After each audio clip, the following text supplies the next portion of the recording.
Christmas visit. She smirked to herself as she pulled the pie from the oven. It smelled delicious, despite the gruesome surprise baked into the filling. Every year, her mother-in-law descended upon their home on Christmas Day. From early morning until late at night, it was always the same.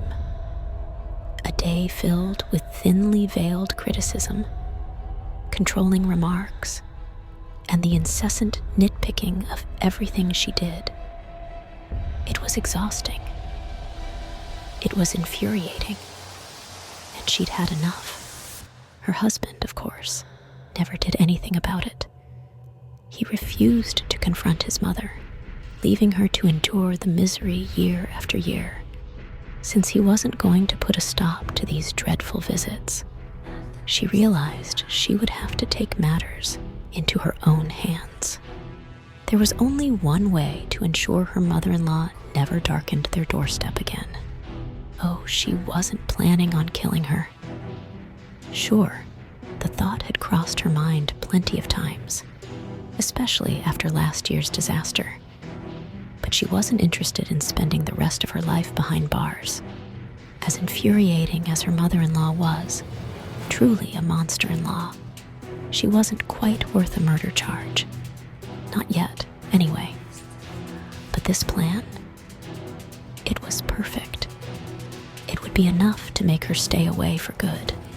She set the pie on the counter to cool, admiring its golden brown crust and perfectly crimped edges. It looked like something straight out of a holiday cookbook, inviting and comforting. But beneath that perfect exterior was a filling unlike any other. A writhing, slimy mixture of slugs, crickets, and fat, wriggling earthworms. She had collected them herself, spending the better part of the morning digging through the garden with a twisted sense of glee. It looked like a normal pie, but it certainly wasn't going to taste like one. Humming a cheerful Christmas tune, she began cleaning up the kitchen, wiping away any stray crumbs and traces of her unusual ingredients. For the first time in years, she actually felt excited about her mother-in-law's visit. This was going to be a Christmas to remember. If you enjoyed this story, leave a like and subscribe to the channel so you don't miss the next ones.